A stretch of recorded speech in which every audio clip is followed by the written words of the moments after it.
বাকমুতে গতি হারাচ্ছে রাশিয়া।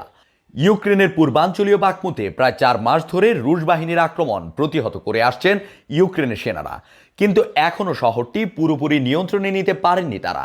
শিগগিরই দীর্ঘ প্রত্যাশিত পাল্টা আক্রমণে যাবেন ইউক্রেনের সেনারা। বৃহস্পতিবার ইউক্রেনের শীর্ষ স্থলবাহিনীর কমান্ডার কর্নেল জেনারেল আলেকজান্ডার সাইরাস্কি এই কথা জানিয়েছেন।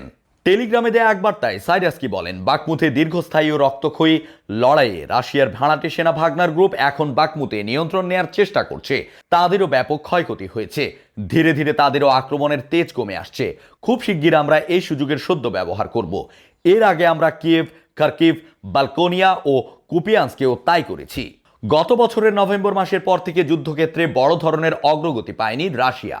এরপর থেকে সেখানে নতুন করে সেনা পাঠিয়েছে মস্কো। সবশেষ বাকমুত ঘিরে ব্যাপক হামলা চালায় রুশ বাহিনী। গত আগস্ট মাসের পর থেকে এ শহরের নিয়ন্ত্রণ পেতে মরিয়া রুশ বাহিনী একের পর এক হামলা চালিয়েও ইউক্রেন সেনাদের হটাতে ব্যর্থ হয়েছে। এ বছরের কোনো এক সময় পাল্টা আক্রমণের কথা বলে আসছেন ইউক্রেন সেনারা। এ অবস্থায় পশ্চিমা মিত্রদের কাছ থেকে আরও ভারী অস্ত্র চেয়েছেন ইউক্রেনের প্রেসিডেন্ট ভলোদিমির জেলেনস্কি।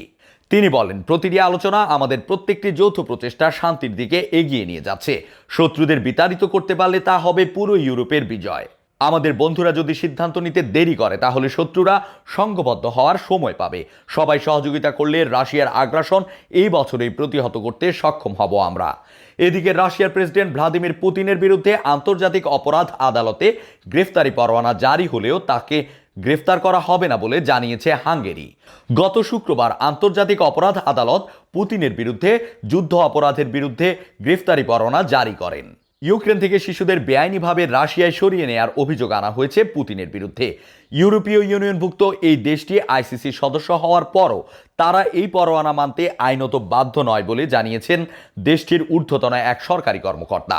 আর রাশিয়ার সাবেক প্রেসিডেন্ট দিমিত্রি মেদভেদেভ বলেছেন, কোথাও সফরে গেলে পুতিনকে গ্রেফতার করার অর্থ হলো রাশিয়ার বিরুদ্ধে যুদ্ধ ঘোষণা করা।